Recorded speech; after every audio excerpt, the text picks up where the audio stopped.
everyone. Welcome to the third week of our course.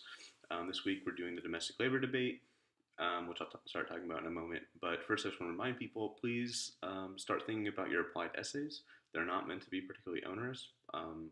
They're just meant to take some of the ideas and concepts we're working with in this course and try to apply them to the real world or history or what have you.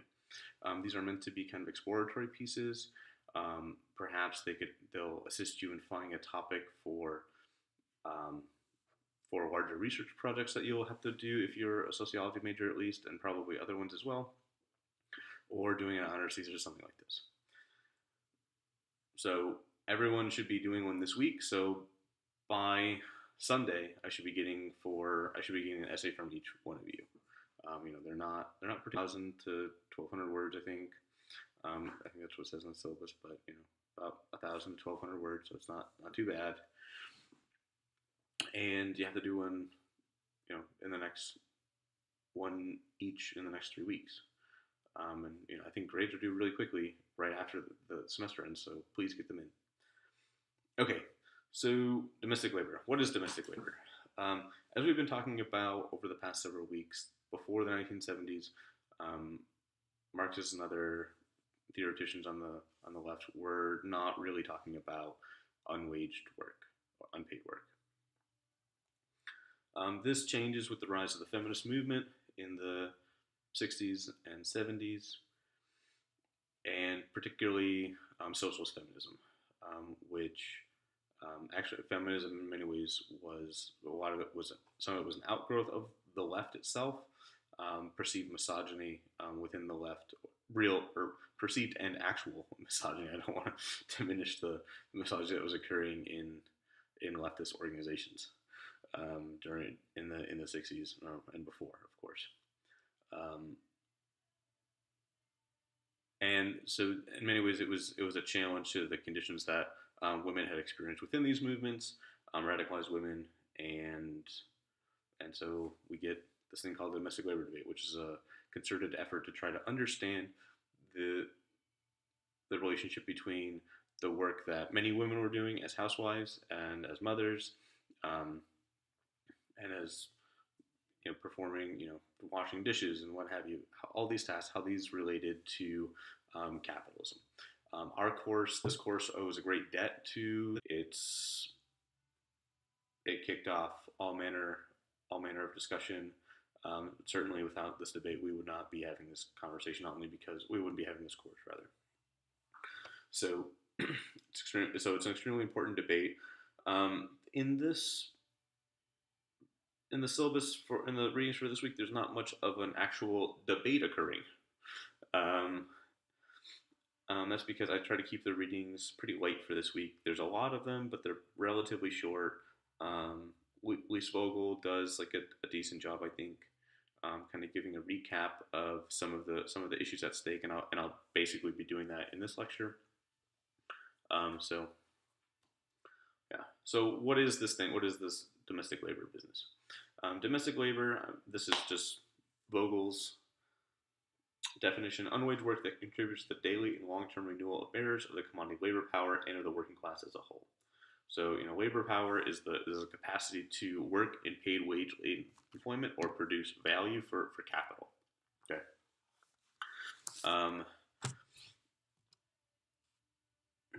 And labor power not only has to be produced, so we need to be born and raised, but also needs to be reproduced on a daily basis. So, we all need to eat, et cetera, et cetera, et cetera. And domestic labor is the work that we call that does this in a non-wage capacity. So it's the work that is done not only to produce people, but also make sure people get out the door in the morning, as it were. So Federici expands this notion, as have many others, and Vogel talks about this too. But one of the connections between Vogel and Federici, even though Federici is writing 25 years before this Vogel piece came out, sexuality and emotional labor are also elements of domestic labor. even perhaps, although in many ways, perhaps more difficult to climb, as we'll see some attempts to do that later, and Nancy Folbray's criticism of that. Under capitalism, and a lot of this work has been assigned to women. Certainly, women were doing a lot of this work before that, before capitalism. But certainly under capitalism, most of this work has been assigned to women, or it's been, and then it's also been feminized as well, meaning, not only that it's like women's particular job, but when men do it, it's seen as like a less than um, manly thing to do or something like that. Okay. Although men have also been culturally assigned to do some unwaged domestic labor. I was thinking of mowing the lawn is a really good example that's been coded as male. But also fixing cars and stuff like that. Of course, I think there's a good argument to be made that the stuff that is coded as male responsibility, work to be done by men, is usually more directly, you can find those services on the market more often, getting your car fixed, for example. They tend to come with higher wages. So compare how much a mechanic makes to what a restaurant line cook makes. Okay. So I'm going on the second slide now. So one of the other, so where does it come from? Why does it exist? So capitalism is based on, first and foremost, the separation of work from the home. So before the rise of capitalism, and in many cases during and through the rise of capitalism, work was centered. The home was not only a place of was a place of work as well.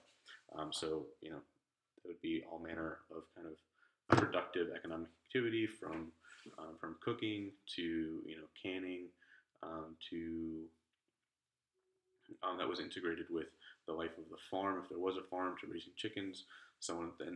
These things were all integrated. There wasn't like these. It wasn't like there was all these like really. You didn't go off to work, right? You worked either in your home if you owned a little workshop, or you worked directly adjacent to your home in farming plots. Okay, so everything, and women participated in this work. Of course, there were divisions between men and women, of course, in the work that they did, but these were integrated. And women's work was seen as productive work. Even workshops were also organized on these kind of like familial lines. So the family was also a unit of production. With the rise of industrial capitalism, work gets centralized in big factories. Okay, so now you have the situation where whoever is working goes off to work. They have to it's physically removed from the home. It's physically removed from the home, so they need to get there. And of course, and this is kind of like one of the basic features of capital as well. You get your wage, and capital doesn't really care how you get there, just as long as you get there, right? That's kind of what goes along with that. Men, by and large, were assigned the role of worker, the one to go off. We'll talk about like kind of, and there's some questions as to why that is. I'll get through in a second, but through this, children were also removed from the home. Going off to school, the factory rises along with the school as well. So you're left with children at school. The guy goes off to work, right, and then women largely left at home. The home becomes a site of reproduction as opposed to production, and by assigning men and women to different roles under a regime of enforced heteronormativity and monogamous marriage, right? men were liberated from the task of from having to do housework, which means that they could were more directly exploited by capital. So men didn't have to leave in order to go take care of the kids or cook dinner or something like this. They could be forced to do overtime as well, but also their concern they could be freed up to participate in paid wage labor rather than having other domestic responsibilities that many of us have now. Yes. This goes along. The separation of work from home goes along with the other historic separation, the movement of populations from the countryside to the city. So you can see how those kind of work together as well. So when we talk about, the Marxists talk about alienation, meaning you don't have access to it. Alienation from the means of production. This is kind of the standard Marxist narrative, which is what creates wage laborers that have to go to work. They have to get their wage. They have to get all their income from working for someone else rather than producing it themselves or producing items for sale individually. Alienation from the means of production also entails alienating men and children from the home and separating the means of production from the home and from women as well. Okay, and this is what I think I have it somewhere else. Okay. Yeah, I'll just go on the next part. Okay. So women were naturalized in the home, meaning that they were seen through this by having real work being performed outside of the home. Women were naturalized in it, so it wasn't like the domestic tasks weren't seen as skilled. They were seen as natural, meaning they were supposed to be unpaid because women naturally do this. Why would you pay for something that nature produces? You don't pay trees to produce chestnuts. You don't pay animals. You don't pay women for tasks that they were naturally inclined to do. Notice all these scare quotes and things. But that's some of the ideologies that went along with this.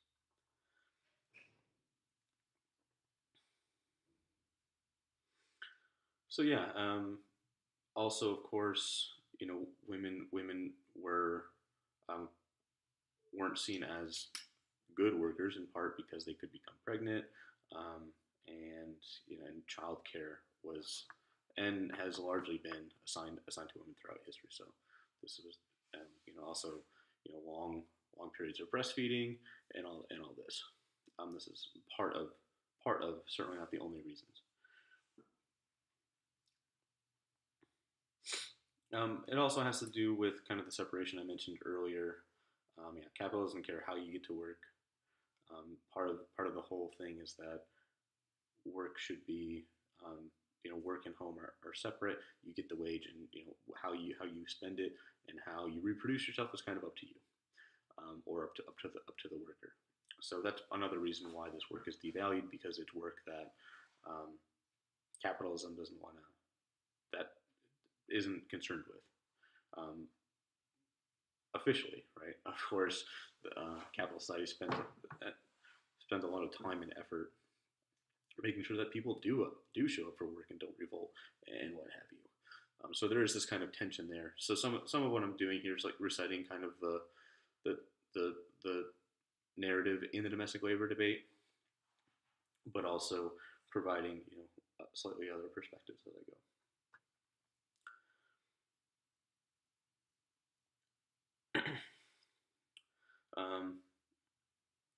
Yeah, and of course, this has not been a kind of one and done process, but a continual process of moving activities outside of the home. This is what Hughes talks about, Ursula Hughes, the socialization of housework.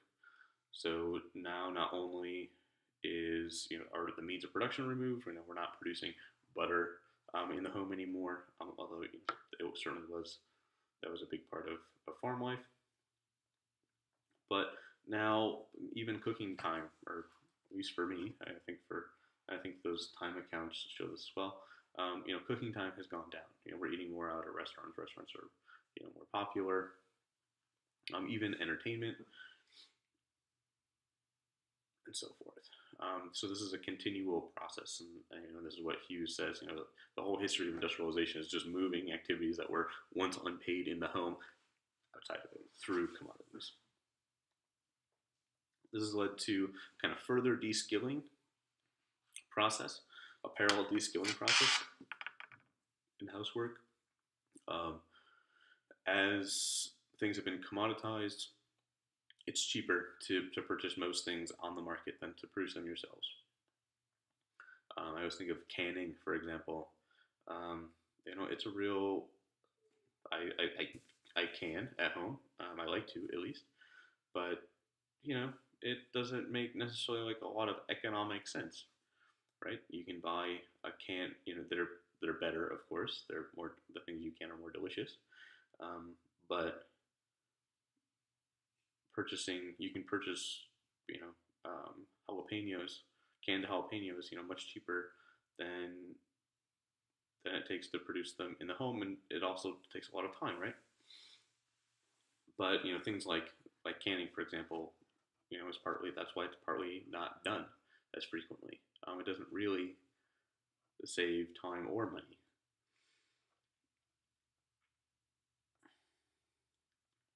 And I think within the separation of work from home kind of reaches its apex, if you will, in the 1950s and post-war U.S. through the 80s really, where you have nuclear families that are individuated within single homes, so everybody has to buy their own refrigerator, for example, because one of the other kind of separations that go along with it is also separation from, especially for women, separation from family life. So you don't live next door to or with your mother and father or sisters and brothers anymore, right? You have your own home, and that's it.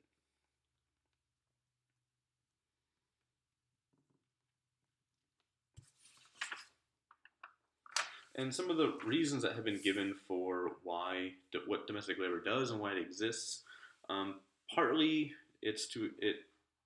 partly the way that it's explained is that labor costs are kept low, so it is cheaper for a worker to be reproduced in the home by an unpaid worker and have capital also pay for not that person's labor, but for that person's social reproduction, right? So a housewife obviously has to eat somehow, and that money has to come from somewhere, and it comes from the wage worker. As with children as well. But the idea is that this is cheaper than purchasing everything on the market, which certainly seems to be the case, or it could be the case. I think this gets a little tricky the farther along we go in history. I think there's probably a good argument for it earlier on, especially when you don't have you don't have as many commodities. So you can't purchase jam or whatever. There's just a lot of things you couldn't buy on the market or were really, really expensive. So the only way you could have them is if they were produced in the home. But there's also clearly a lot of work that just doesn't lend itself to being commoditized. Kind of the question I asked, I think, a little bit later on, is can you commodify something like mothering? Is that really something that you can commodify and produce people that are capable of possessing labor power, of being productive in a society and having human interactions and empathy, which is also a kind of requirements for work, especially in the service economy.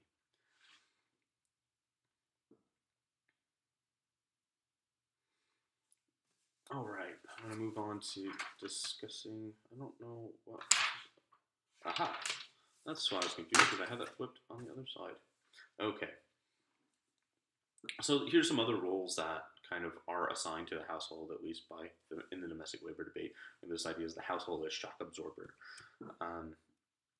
It's understood as like a space outside of capital where the worker can come home and rest and recuperate from a long crappy day of work. of course, what is, this is one of the things that we're trying to trouble, right? This kind of outside of capital business. The isolation, and of course this goes along with isolation of women in the home, um,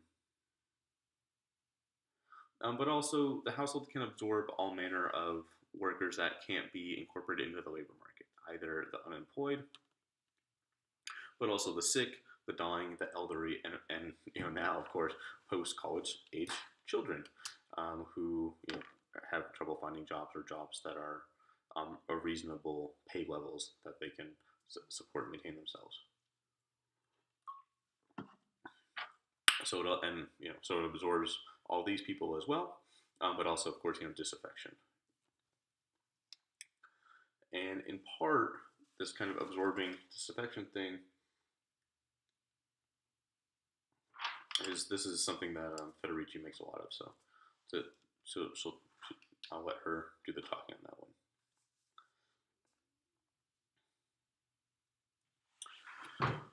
One of the key features of now with the separation of work from home, what comes out of it, or this is the way it's talked about in the literature, is what I call sphere theory, right? This idea that there's separate spheres of life.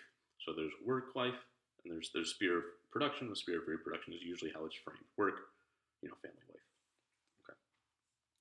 But clearly, and this has a special relationship with time and the way we understand and deploy time. So in paid wage labor, of course, time is equivalent to money. You get paid by the amount of hours that you spend, typically.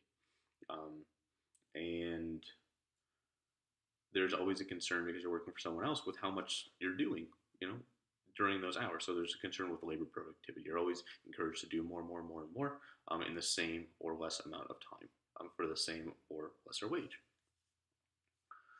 So that, however, does not dominate. That notion of time, the exchangeability of time and money, does not is not present within the sphere of reproduction by and large. Which means that there's not a concern with productivity, which means that there's no desire to modernize. Hughes talks about some of this. There's no effort to try to increase productivity within the home. There is kind of I think that's a really tricky thing to talk about. So the sphere of reproduction tends to be task oriented, meaning it doesn't matter, when I look at my home, if I vacuum every week or every 2 weeks, or if I do it on Tuesdays or Wednesdays, it takes me an hour. If it takes me 3 hours, it doesn't really matter. Of course, it matters to me because I'm taking a lot of time, but it doesn't matter particularly to capital at all. But it's not enforced in any way. There's no restriction on me spending an hour or 3 hours on vacuuming. Although certainly there's no guy standing over my shoulder, hitting me or something. But of course, the day, whether you're a worker or not a worker, is organized by capital. You think of like wake up times. We wake up when we have to go to work. School, when shops are open, all these type of things. So certainly there's something about it is organized, but capital and time is actually limited, just not directly enforceable. Okay.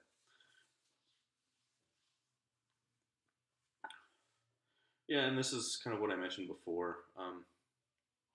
It's hard to imagine putting something like mothering, or caring for old people or young people on as commodified. Of course, we have babysitters and daycares and things like this, but the real business of caring for someone in the way that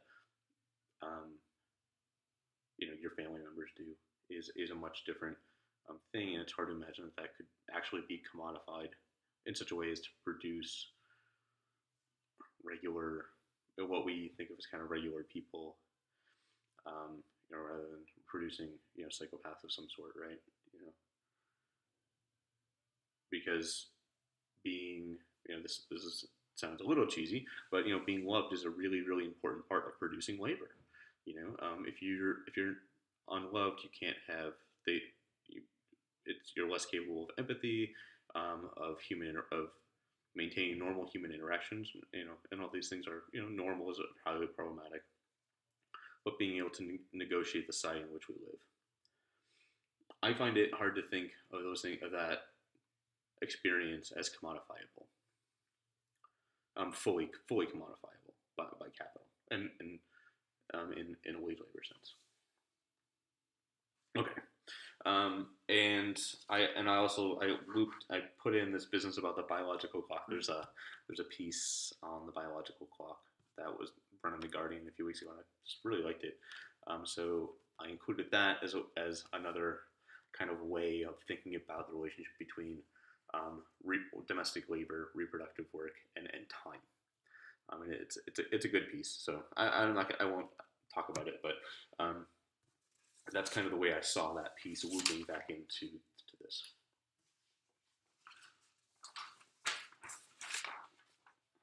Oh, that's what I said before. Okay. Wages for housework. The Wages for Housework campaign was developed by these Marxist feminists in Italy. They came out of this movement that I briefly mentioned at the beginning called workerism. It just stresses the autonomy of the working class and the ability of workers to do all manner of problems for capital, including a general crisis, rather than relying on inter-capitalist competition and what have you. But it's not really here nor there for the moment.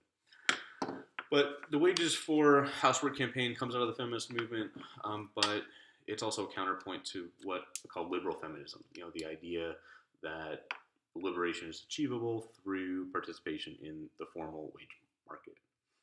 So, as the quote from a different piece that we didn't read, although I had it assigned for last week and I removed it, and I was going to sign up for this, but I read it again. It was too long, and I think that the Wages for Housework piece by Federici comes pretty darn close to what that piece was doing. It was a little less confusing. But the line is, slavery to the assembly line is not liberation from the kitchen sink. That's true in a double sense, insofar as what she's arguing is, in part, that one is not a good substitution for the other one. Why would you, equality? If equality with men means equally exploitable by capital, then we don't want none of it. That's kind of the thing. But also, of course, the rise of what actually happens is the rise of the double day. What's called the double day, where women are going out and working, but also doing significant chunks of work in the home as well. And that still persists and pans out in time studies.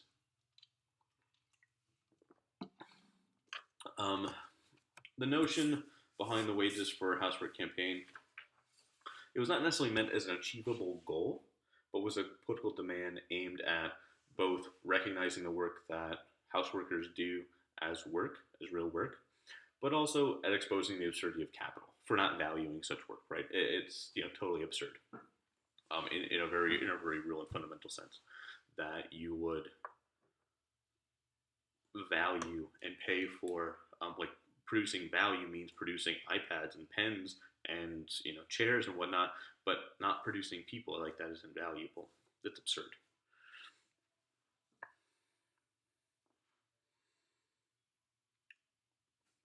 And so the idea was that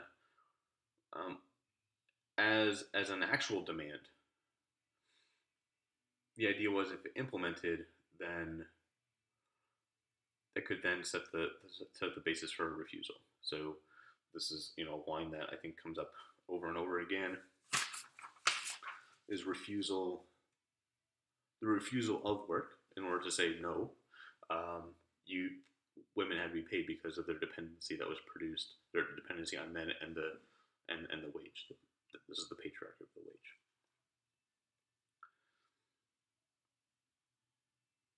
But also, once you're paid, right, then you can organize. You see your plight in conditions with your fellow house workers, other women who had been also kind of removed. This is part of the isolation of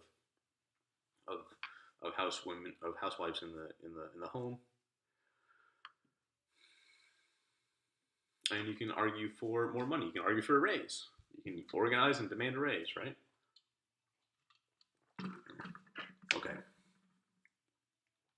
And this kind of leads us. So what the concern is here, and we'll see this also with Black feminist critique, is the question is like who's oppressing women? This has what's the where does gender equality come from? For people in the wages for housework, gender inequality, while always persisting, is strengthened by capital and functional for capital in all these ways. One of them by enforcing wage labor. So now not only does the you have housewives, saying, hey, you get up and go to work, reinforcing the wage, right? Enforcing the wage regime, waking husbands up, cooking, getting them out the door, getting children out the door. This kind of enforcer of capitalist discipline is the so-called, least exposed to the strictures of capitalist discipline, right? Strange. But that's one of these relationships. But so it's functional for capital.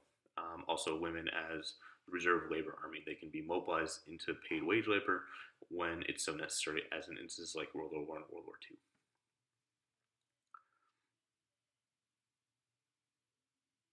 So yeah, so who's this was the question they raised. Who's the oppressor? Who's the real oppressor? Is it men? Is it working class men, or even elite men, or is it capital? And their answer is capital. So they said we need to organize on that basis rather than separatist movements or what have you, or trying to enter wage work. Okay. Housework and GDP, in part to calculate the economic value of housework, and are an outgrowth of exactly this Wages for Housework campaign.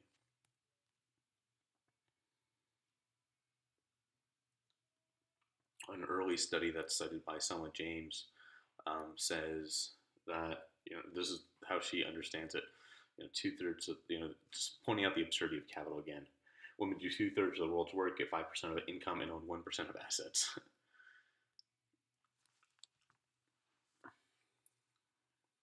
There are I find all sorts of problems with national accounting.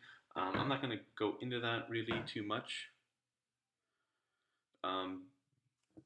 Just to let you guys explore that, you have the Fowray piece and also an example of a national accounting thing. If you wanna, this could also be something that you could do for your project, for one of your papers, is to explore that more. I'd be happy to talk with you individually, or even post another video on it if you are interested in it. Okay. I'm just trying to move through because I don't want to make this video too long. It takes forever to upload. Okay. So the Black feminist critique, we have one critique, a critique of the domestic labor debate from the perspective of Black feminism by Frances Beale. It's not direct. It's mostly directed at liberal feminism, but I think it has some embedded criticism of the domestic labor debate. And there's not, I've been researching the domestic labor debate for a few years, and rarely do I find direct engagement by Black women on the domestic labor debate, the formal domestic labor debate, which I find telling in and of itself, and thinking about a Black feminist criticism of domestic labor debate. The first one I think is pretty clear, and this is what exactly Frances Beale writes. Frances Beale, by the way, was born in Binghamton, but is that Black women have always had to engage in paid wage labor. Housewifery has very often been denied them in mass.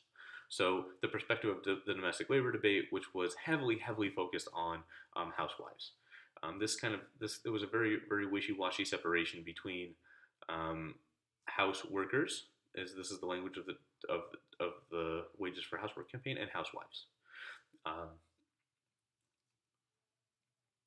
And certainly that experience just did not fit for Black women at the time. And of course, and the domestic labor date was very much a part of the white feminist project, and as was socialist feminism by and large, unfortunately.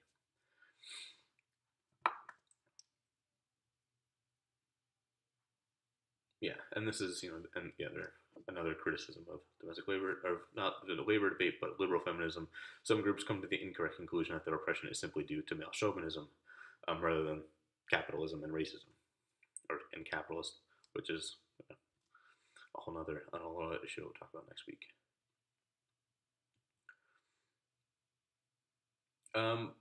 The black feminist critique, just to put this in historical context, was also against the some of the machismo present within the Black Power movement.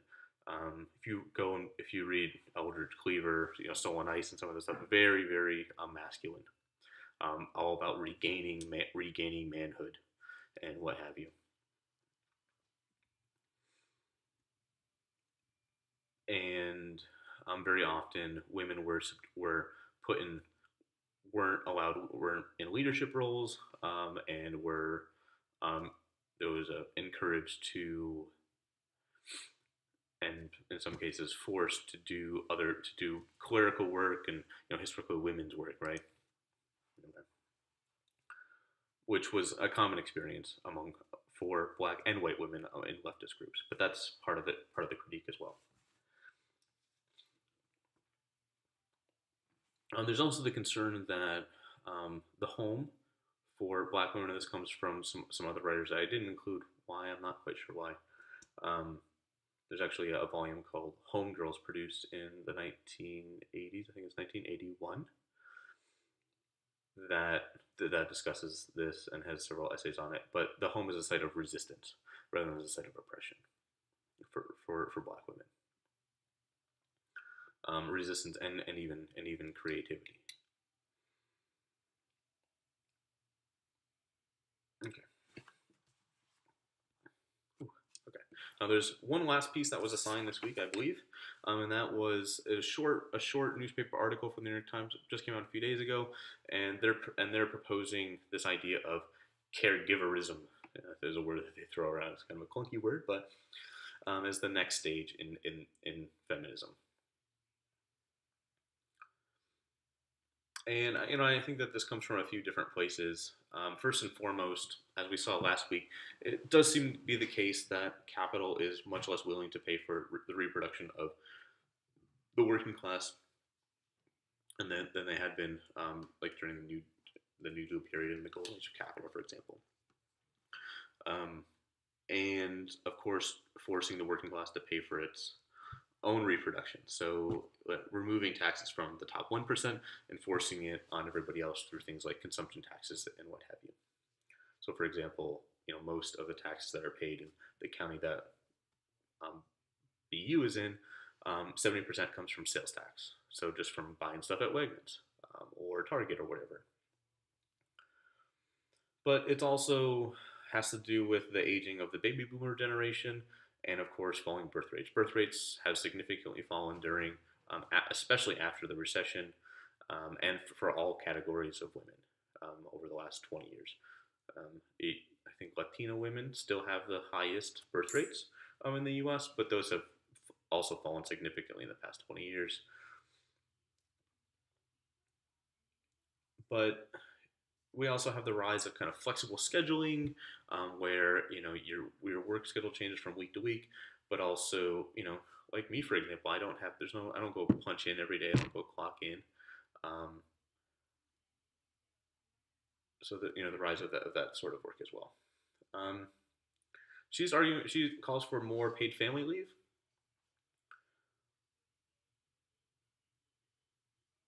Which actually New York just passed paid family leave. Will be phased in starting in 2018. So I put this kind of as a question, like, is there more to come from this? Is there, not necessarily under the banner of caregiverism, but are we going to see working class demands that are going to be more inclusive of getting paid for care work, especially for elder care, for child care? Are we going to see the state being forced to pay for free daycare, for example. It does seem that there is some movements in that direction. The Fight for 15, even though it was specifically about minimum wage workers, certainly um, show that there can be some real gains won by the working class. So I just kind of put this out as a trying to move things up to the current time, and also point out that this perspective still has the wages per hour perspective still has a lot of currency. She even cites it, which was comes up in the New York Times more than one would imagine. A small group of 19 of radical women from the 1970s, self-described Marxists. So, anyways, I think that's kind of it for the week. I don't know if I have anything else. Nope. Obviously, as always, please feel free to email me, call me, whatever, and especially please start thinking about those papers. Okay, I'll see y'all soon.